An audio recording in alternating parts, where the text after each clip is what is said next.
this is it. This is the final subjects in computer science lecture. Woo! Woo! Oh no! The one forced negative response. So this is me picking up from where I was last week. I didn't actually get to the point of what I wanted to do last week because I yammered on like a fishwife. And also because somebody who's studying something else in some other part of the university wanted in the room at the end of the hour, and who cares what they're studying, it's probably not that important. We've got enough lawyers and people screwing up financial systems, and let's face it, there's only so many librarians you can have on the earth before it turns into a Highlander-like battle where they all have to kill each other. It's awesome when it happens. Yeah, so picking up again on mobile development, you'll note the wonderful piece of improvisation we've had, because we did have a little bit of technical difficulty today, mostly because someone has blown up the projector, and we've had to replace it with that thing. There you go, people at home and on the internet, it's a hunk of junk. Taxpayers, how does it work?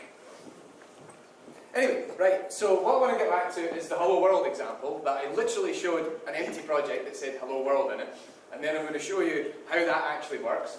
And then I've got another example where I do something a little bit more complicated, just again to give you a sort of feel of where you can start. All these will be put up on course resources in due course.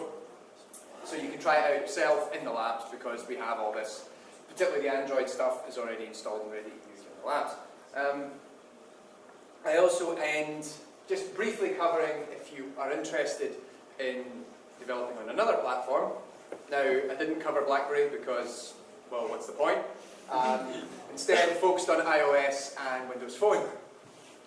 And yes, there is actually a point to Windows Phone because I was waiting for the same joke to be there. But anyway, so let's go back to our first ever mobile app.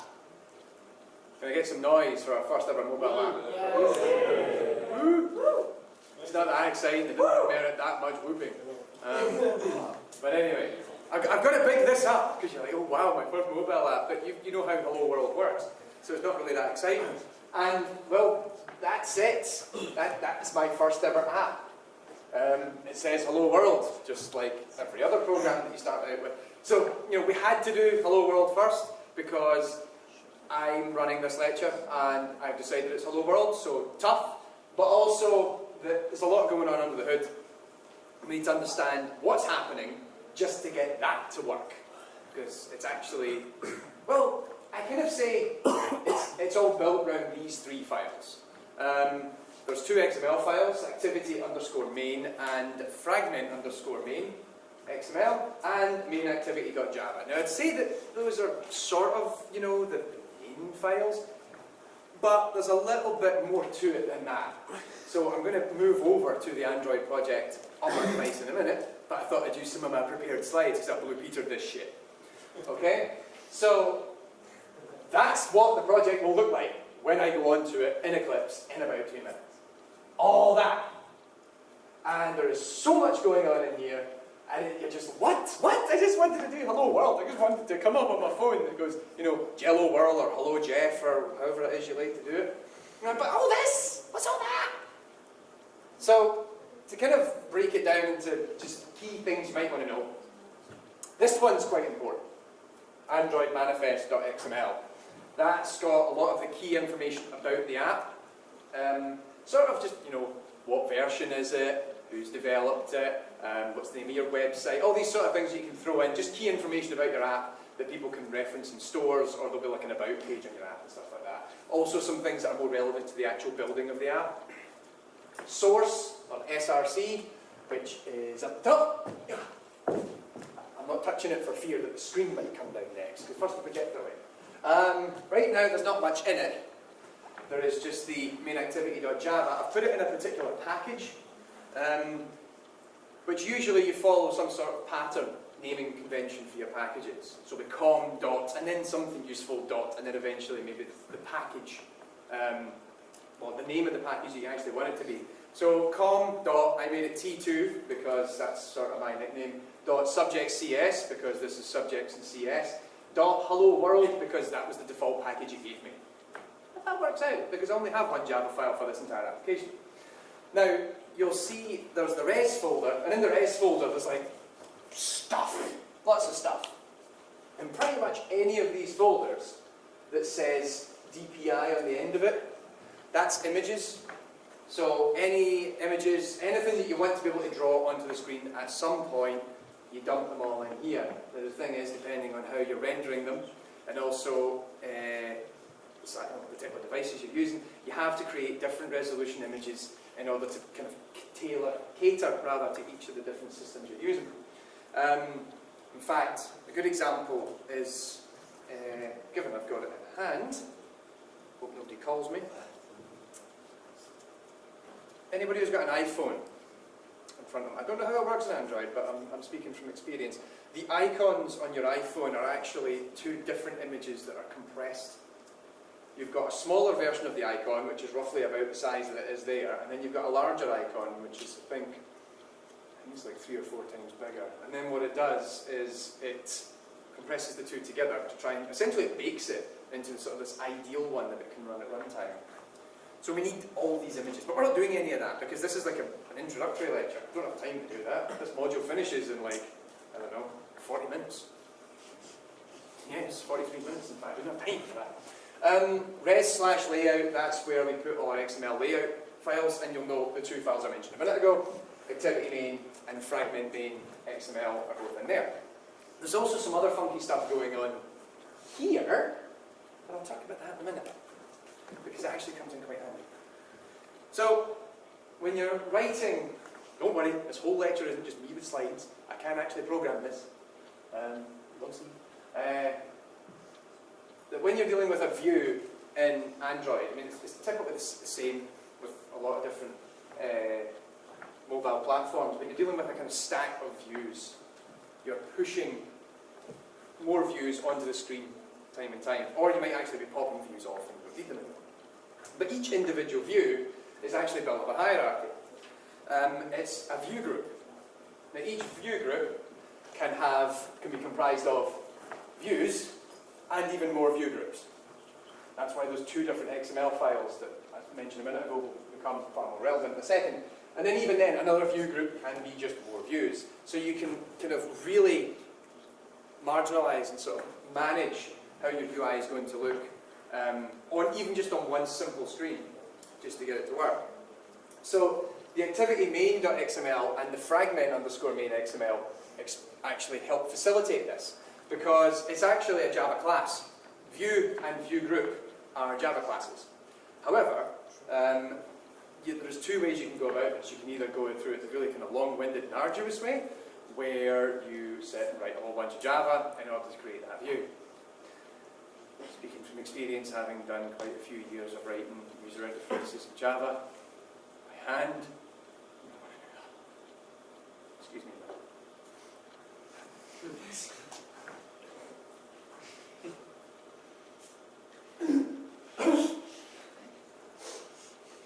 It's like the programmer's equivalent of Vietnam. But you can do it in XML. It's a lot easier in XML. And I quickly took a screen dump of those two files before I did anything to them in the next example. And you don't really see that very well, which is why we're going to jump over to the actual example. So, oh, you can't see it, god damn it. Hang on. Hang on. We're going to get there. Nope. Oh, wait. Oh god, what's it done? Ah! No, that's the wrong thing. Wait, there we go. Sweet. God damn it. It's not that funny. Okay. So, having a look over on the left-hand side, this is everything I was mentioning a minute ago. We've got my main source folder over there, which has got my one and only Java file, which we'll come back to in a second. A whole bunch of stuff that we actually need. There's a whole bunch of generated Java files that we have to do as part of the compilation when you're actually creating your project. We have the Android 4.4.2 libraries, well, the binaries, of course, but we don't have to worry about that. Let's see. add a lib, the Android support jar. So this is all the stuff, this all comes pre-packaged. When you create that new Android application, that stuff just appears and it makes it work. It's kind of like magic. But it's better than magic, programming. So, if we go over to the layout, let's have a look at my activity main.xml. These uploads. Please open. What is going on? The one time I try and do anything live in a lecture and it breaks. Woo! Thank Christ. Okay, so let's maximize that. That is activity_main.xml. Now we've got two ways we can view it. So this is the graphical layout. This is quite helpful because you can see on the left hand side I've actually got a number of tools that you can't see it very well from this screen, but it's allowing me to customize an awful lot of how this view will work. I'm able to change the layout, I'm able to do things such as, you can't see it very well here, but I can start adding text fields, I can start adding buttons, sliders, all these sorts of things, because that's the sort of stuff we need in a mobile app. It's pretty good. I can actually then decide to look at it just as raw XML, which comes in quite handy. Oh god. Now, there's not an awful lot exciting here, but you'll note that it has declared itself as a frame layout element in the XML. So that's telling me how the actual bits and pieces that we're going to put into that view will actually be structured. If you have a look on the Android SDK, there's a number of different layout classes that, this is where the inheritance stuff that we've covered in programming 2 comes in handy, because everything is inheriting from a kind of layout superclass. So we have frame layouts, we have relative layouts.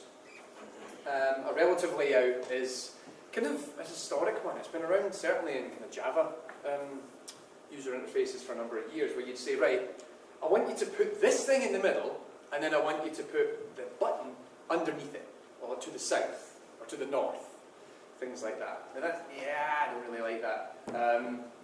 Frame layout is far more specific, and you'll see a good example of this later on when I'm beginning to really be far more explicit on where objects are going to be, because right now this isn't nothing.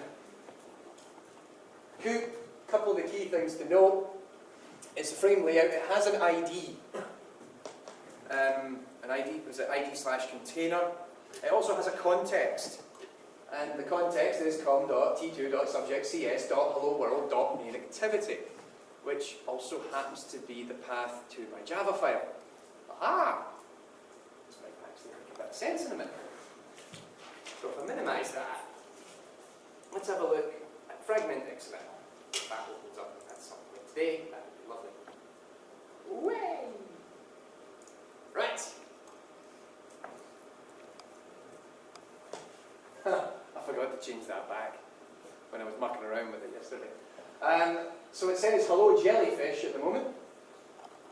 And this is the fragment_main.xml file. This is not the activity main XML. You think, well, how does this all kind of glue together? But we'll come to that in a moment. You'll note this is actually a text box.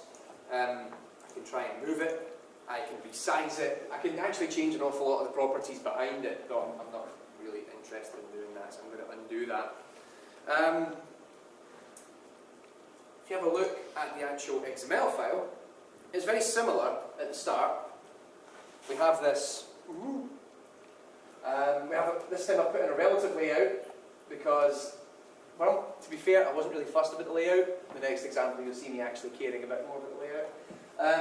It has its own, let's see, it's got the context again, but note how this time it's actually referring to a particular part of the main activity class called placeholder fragment. And when you see the Java code, that actually makes a lot more sense. There's also a whole bunch of extra stuff here going on with regards to its layout. You see the width and height and also padding on the bottom, left, right and top have all been set. And it's saying, look, I want you to make sure that this is kind of framed in the app in this particular way. The width and the height are matching its parent, the parent view, and you're going to find out that activity_main is actually its parent view.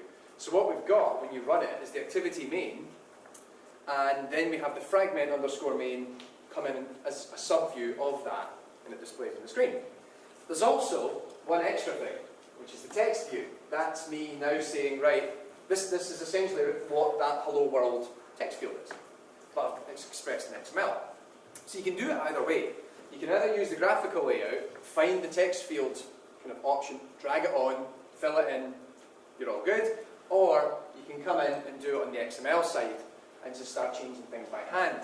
Now you might have noted, those of you who are not colourblind, there's actually a yellow line underneath the text, because I've said, well, the text for this text view is hello jellyfish.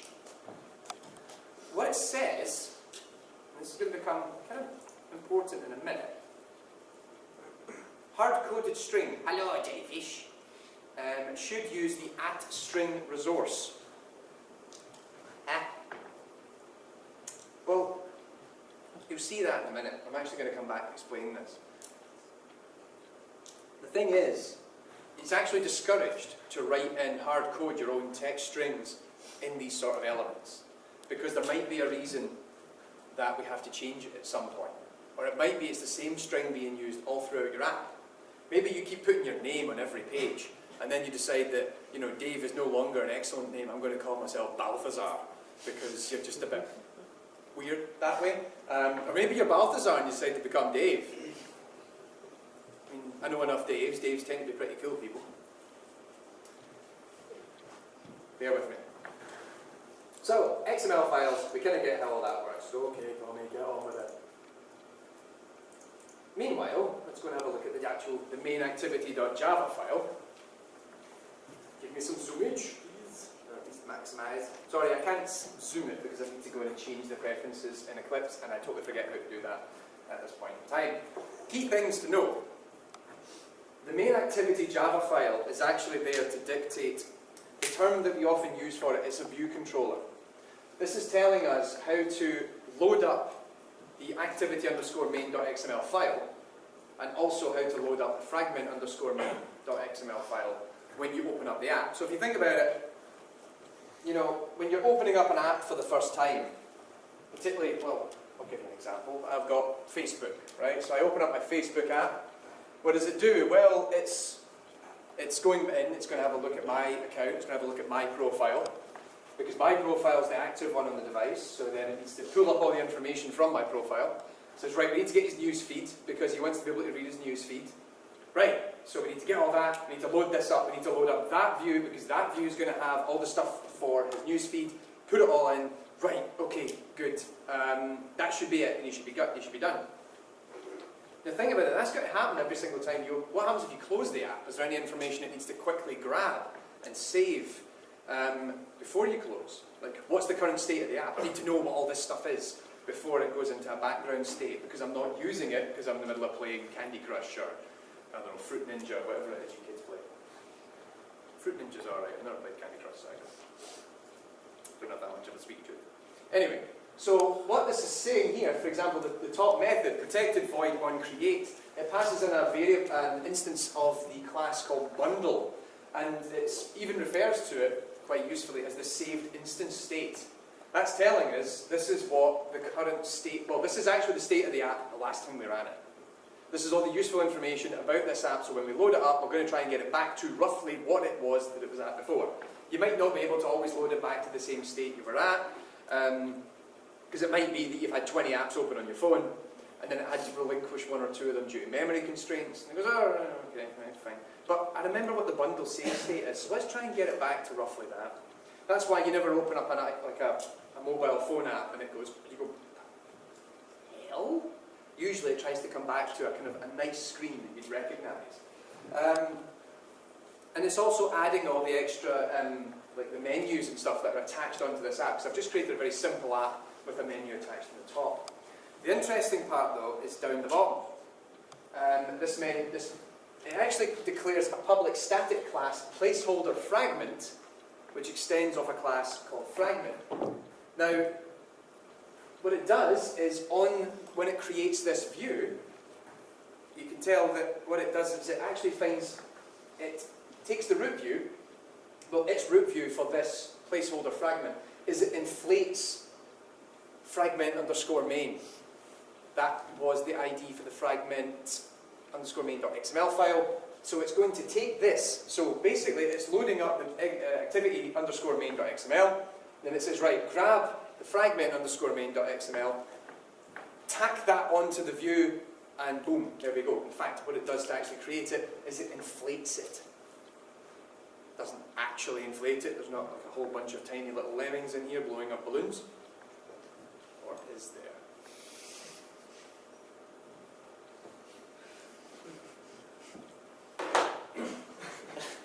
Moving on. Let's see if I can get back to where I was. Oh no. Does this even work? Hey! Right, come on. Let's get back to where we were.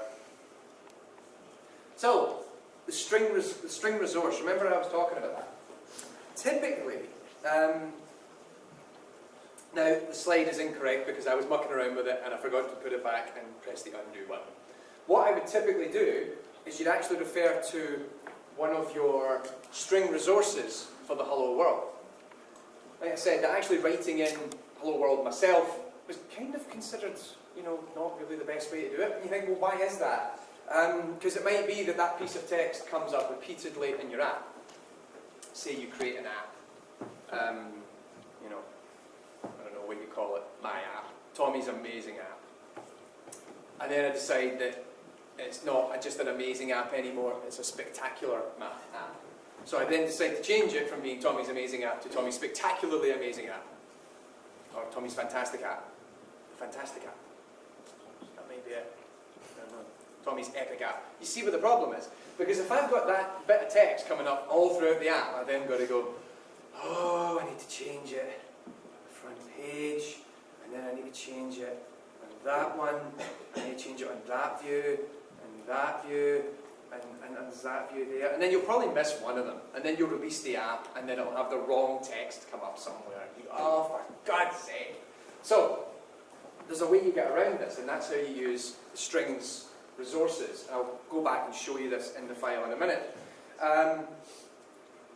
What you do is, you declare, it's actually an XML file again, and you declare an ID for a particular type of string, and you say, right, this string will have this ID, and the text for it is blah. So you can't see it here, but the ID for this is hello underscore world, and the text for that string of that ID is hello world. Cool. That means I can then use that string with that ID everywhere in my app, and if there's any sort of mistake or any issue with it, I only have to change it in one place. It's also very helpful, and this is not something I don't think you'll deal with just yet, but it's really useful for internationalization or localization, depending on how you want to call it. What do I mean by that? Well, what happens if I decide that my amazing app is now going to be released in other countries? You can't say hello world to people in other countries in English because they may say, well, I don't speak English, or why don't you say it in my native tongue, you dirty English bastard. Now, this is where it's quite handy, because if you use the same ID everywhere, so you're just using the hello world ID, you can create, essentially what you do is you create another folder which corresponds to the values folder. I'll show that again in a minute. But you actually append onto it the language that it's going to be in. So say French. Then I copy and paste over the strings.xml file, and I just change the values so that it's in the corresponding language. Now, say hello world in French would be bonjour tout le monde, right? So I can simply say, right, just refer to whatever is in that string on that ID. And it goes, well, I've just put bonjour tout le monde in it. Sweet. But how does it know which one to use? The device will tell it which of the folders to look in, because it will dictate, based on the language setting on the device, which of the values folders and which string.xml file to look at. So, you know, it can be bonjour tout le monde if it's in French, hallo Welt if it's in German, these two which are in Japanese and Hindi, and I know a couple of people out there who can speak Japanese and or Hindi, so do me a favour and make sure they're right. There's also, for the benefit of those of you who are not from there, the Scottish translation, which would be alright bow bags. I think that's probably the politest we could do it without swearing. I don't think they gave us a country code yet. I don't know, maybe if this whole independence thing kicks off, maybe we'll end up having to write a Scottish version of every app, which I would happily do. It would be amazing. So, we've done all that. We've done all that. Cool. Right. Now let's get rid of that blooming talk so I can show you what I was talking about. La, la, la. How are we doing for time? Good for time. We're all right. We're doing okay. So, there's my values folder down here. And here's my strings.xml file. And in fact, I've already got the hello world string already in there. I just didn't use it. And in fact, there you go, you can see it, hello_world, and I've set the value as hello world. Awesome. I should probably have been using that, but the next example, I think, does actually do that, which is quite nice. You can also see there's a couple other ones that have been set, and these ones already come prepared in the app. So, for example, the app name. Like I said, if you've ever got the app name, you ever want to change the app name, we can just change that value. Done. And then with the folder, literally if I put values-fr, well, create another folder, or actually copy and paste that folder and change it to be in values-fr, that will be the folder that the device will look at when it's been set as a French language setting. And there's a whole list of different codes that you just append onto your copied folder, which then says, right, this is the one to look at depending on the language you're using. The written human language, not programming language. Right, so let's have a look at my other app, which I have to admit, I thought was a lot better than the first one. Goes along. Go! So, I've done something a little bit slightly more exciting in this one. To be fair, there's not much you can do in the time that we've got. Activity main XML hasn't changed, but fragment main XML has changed a lot. So, there's a lot in here, but what I'll do is I'll show you what it looks like on the graphics side first.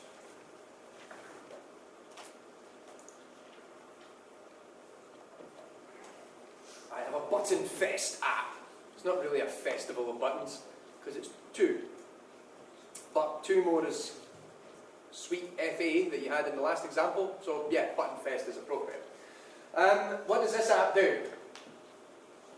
It has a text field that you are going to write some text into. You then click on the Save Message button, and it will save it on the app for the lifetime of the app. I have not actually got it to save in between it, when you close the app down and reboot the app, because I did this in like an hour. You have a whole, basically seconds you were going to pick up on this stuff. Clear message is then when I wipe that message, but if I save the message correctly, it's actually going to come up here and tell me. And you might be able to notice this is very hard to spot. There's a tiny warning triangle here. This will be far more evident in the XML, because this is where that one, the top button, is actually using a string resource, the bottom one isn't. And it's going, you really shouldn't be doing that.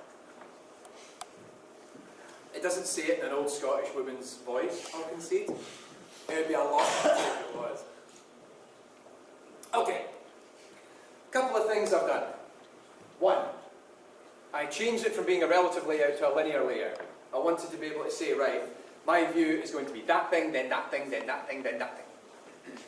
I also changed it so that you can see up the top, Android orientation equals vertical. I've moved it from being horizontally oriented to vertically oriented, because when I first did it, it was putting everything from left to right. Now it's all going from top to down. Now, my edit text field, very similar to what I had before. This time, I'm actually, both this and the button are using the string resource properly. So you can see, if you see on the edit text, the hint that it comes up with is actually a string resource. It says @string/edit_message. The button, the first one, where you save the message, actually has a text that says @string/button_message. And if I go and have a look in my strings.xml file,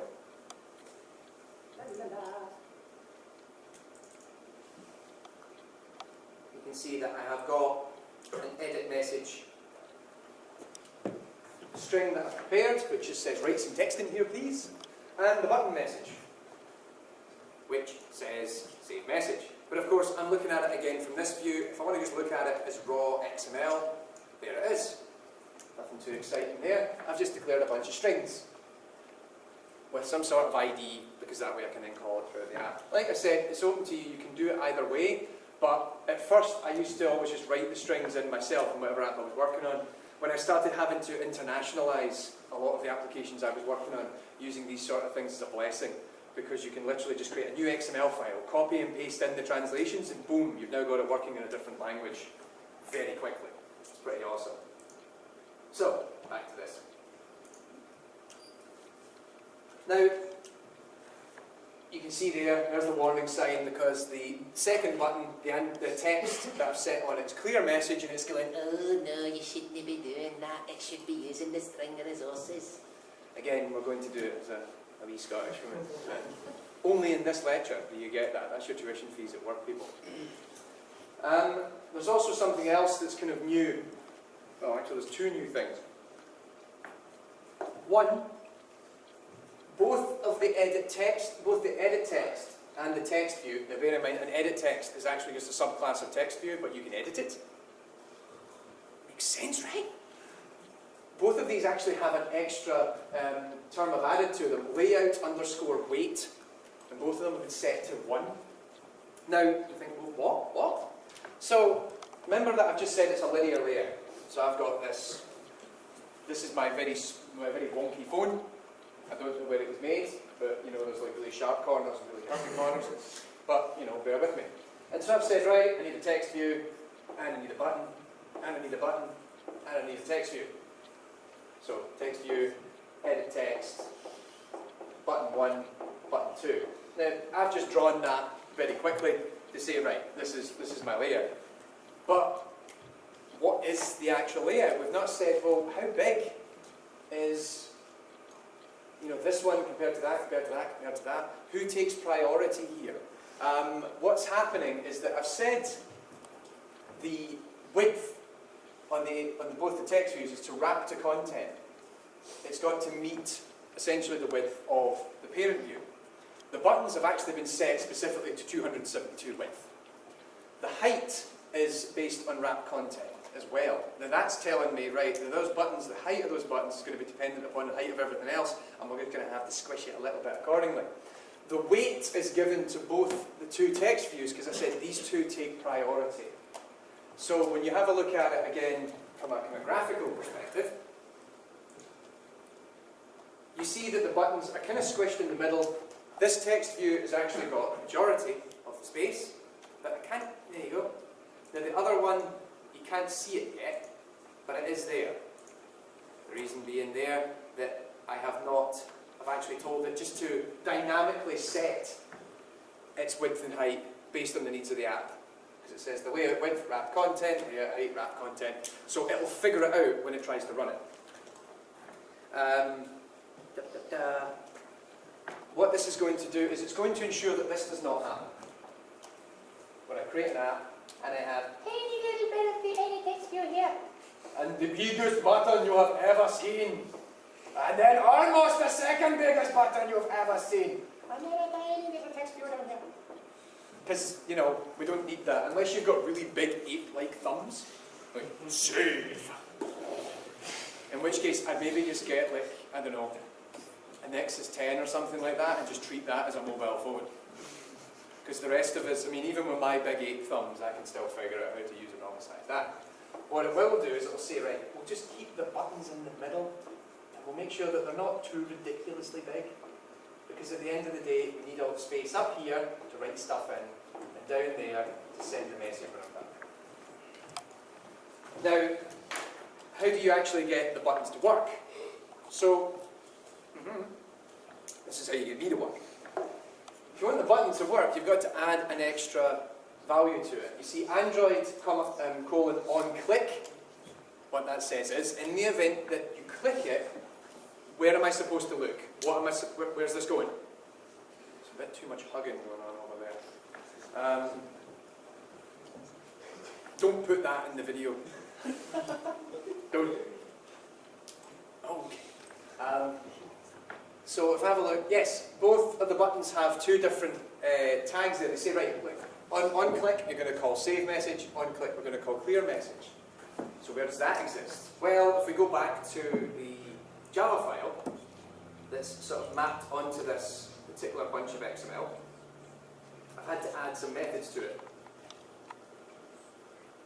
One called save message and one called clear message. Now, when you create a method that is actually being referred to from sort of like a button press, for example, in the view, there is actually a very specific set of guidelines. It has to be a publicly declared method, has to return void, and it has to pass in an instance of view as an argument. You think, well, what? Why? That view is the one that is actually the view that's currently active when I pressed it.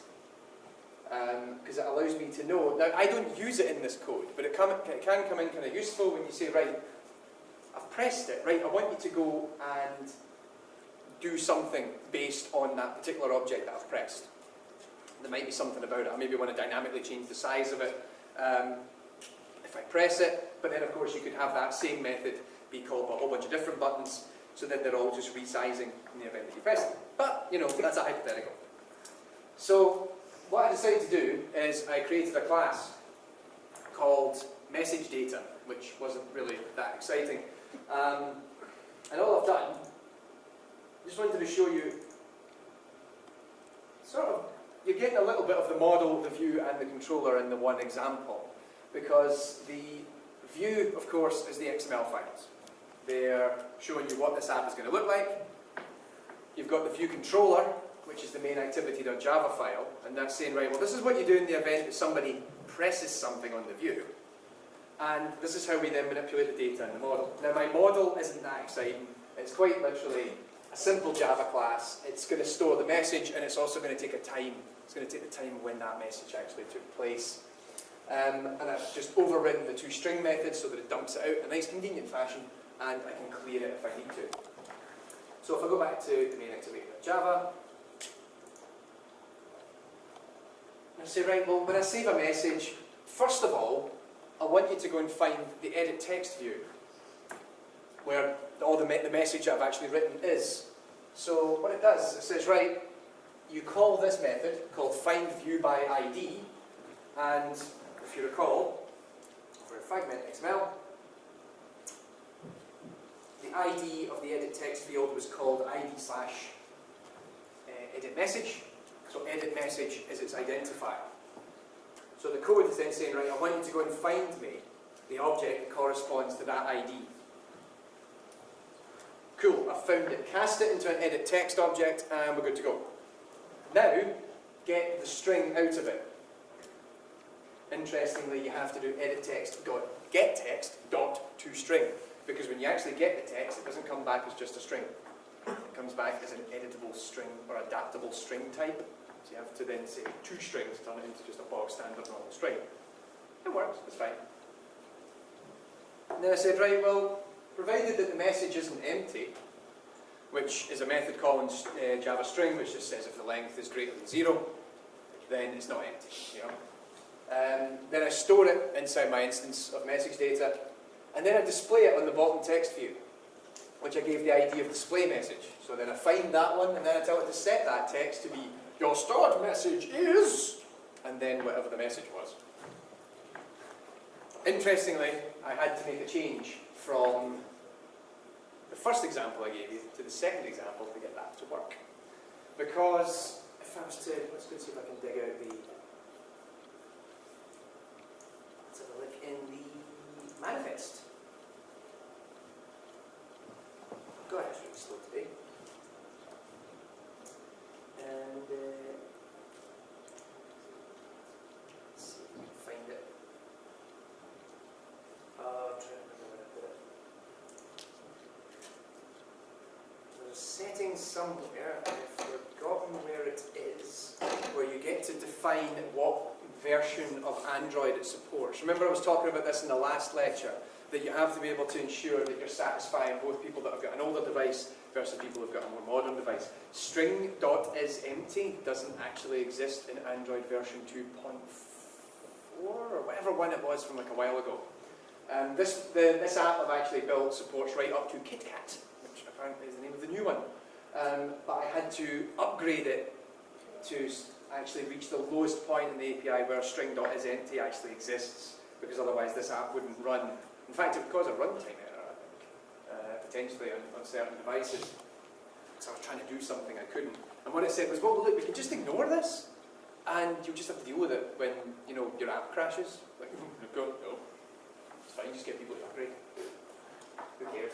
Now, I'm going to see if this actually runs, because the Android emulator has been causing me nothing but trouble today. Since I ported everything over onto this tablet this morning. Let's have another go.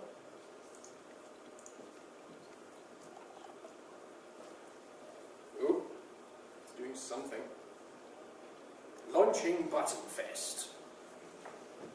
All the excitement's happening down here, people. Oh, it's launching a new version of the emulator. Because I've got a virtual device already configured. It's opened up the emulator. Oh, there's no desks in here. I need a drum roll. Somebody give me a drum roll. You may have to do this for a while.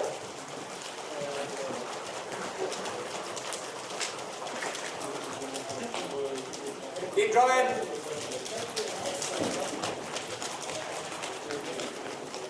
Come on, keep going.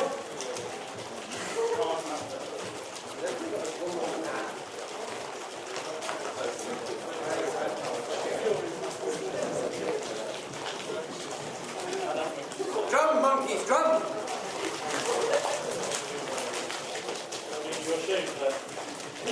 Installing the app. This might work. Keep going! Good, whoever's doing that, more of that, that's it. Break the chairs. Don't tell them I told you to do it. Don't tell anybody on the internet that I told them to do it.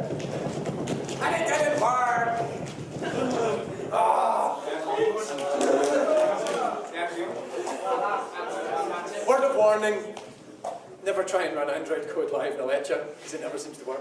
2, if you happen to have, please check logcat output for more details. Right now I think I've got more chance of, I don't know, having a seance with the dead to find out what was the particular bug that caused that. Literally turning it off and on again might just work. I found yesterday cleaning my project and rebuilding it every time worked. But hey, okay, these work.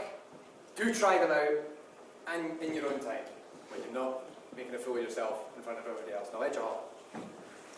Let's quickly wrap up this lecture, because already I can see the plebs are at the door. That was not the word I meant to use.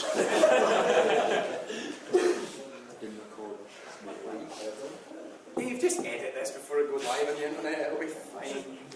So what I've done is actually these slides, by all means, go back and have a look through them, because they're there to also help you understand what was going on when I was building this app yesterday. So it gives you a sort of breakdown of what the XML is actually doing, pretty much a recap of everything I just said in the last 10 minutes. It's a very good set of slides if I do say so myself. See, look, there it is. That's it running. I even took a screenshot just in case this happened. There it is, running on the emulator. It happened April 6th, 2014 at 5:15 last night. You prove it. I'm here teaching you. God damn it. Right. A quick word just to wrap up. If you're really keen to do this on other devices. First of all, anybody who's really keen to stay started on iOS development? Anybody? A couple of people? Alright. Now, iOS is kind of useful in the sense that it's the same SDK across all devices. If you have an iPod Touch, 3rd generation or higher, you have an iPhone, or you have an iPad, it's the same SDK. What you can do is you can actually set precompiles such that you'll ensure that if I'm doing this on this device, I do this. If I'm doing it on this device, I do that. Typically, you don't have to worry about it between iPods and iPhones because it's exactly the same device. It's just that one of them you can't text with. But let's face it, who does that anymore? I think there's also the ability to put it next to your head and people are on the other end of it, like some sort of voodoo stick. iPads is literally the only case because it has a number of different view types, view classes that are specific to that type of device. The apps are written in what's called Objective-C. Now, Objective-C is sort of a mix of C and C++. I'd actually say it's a better job of exhibiting object orientation than C++ is. In some respects. In other respects, it isn't. It can't do generics. Must have checked. C++ is much better than that. It's actually very reliant on what's called the Cocoa Touch framework, and that handles all the animations. Remember how iOS is very slick? Whenever you see someone on an iPhone, it looks really slick. Cocoa Touch framework handles all this for you. And it's very similar to the Android one in the sense that it's all actually being written in sort of XML behind the scenes, and it gives you an interface builder as part of the IDE to do this. Multitasking, well, multitasking. iOS apps have never multitasked. But it also does all the gesture management, because you can do like your whole kind of... all that, just open up Twitter. If you want to get started, you better have some money. If you don't have a Mac, tough. It's a closed system. You can only actually develop on iOS if you have a Mac, and you have Mac OS running on it. A MacBook, a Mac Mini, it doesn't matter. So you need to go and spend the money on that. That'll set you back a little bit. Then you need to go and register as an Apple developer. Okay, that doesn't seem too bad. That didn't cost me anything. Now you want to be an iOS developer. You have to go enroll in the iOS developer program. And that costs you $100 a year. If you want to be able to test it on your own device, or release it in an app store, $100 a year. Then you can go and install Xcode on your machine, which is the IDE which is built specifically for Objective-C. It's actually pretty good. Except for the whole storyboard thing they introduced in like iOS 5 or 6, which is just awful, I hate it. Windows, if you want to develop on Windows Phone 8.1, if you've already got Visual Studio 2013 at home, which you should because you get the DreamSpark account with this, so there's no reason you shouldn't, you can get started straight away. It's built into Visual Studio 2013. Though, I'd make sure that you have the Visual Studio 2013 Update 2RC installed. If you do want to develop for older versions of Windows Phone, you have to actually go and install the 8.0 and 7.1 SDKs. So that's for Windows Phone 8.0, and that's for Windows Phone 7.5 or less. But, you know, we're not really going to bother with that. It's actually far more flexible on Windows Phone. I'll give them their credit. I've not had a chance to try this out yet, so I might do this over the summer. Because you can develop in JavaScript and HTML, you can do it in C#, you can do it in Visual Basic, but none of you should be writing Visual Basic anymore, because you're in a big boys university where we don't write in Mickey Mouse languages. And then C++, which, let's face it, for the games programmers and also the computer scientists, maybe you should go and try it in C++, because it will give you more experience with C++ before it skills you next year in graphics. And with that, both I and subjects in computer science are finished. We'll make some apps over the summer and impress us. Yes, go try it out. Thank you.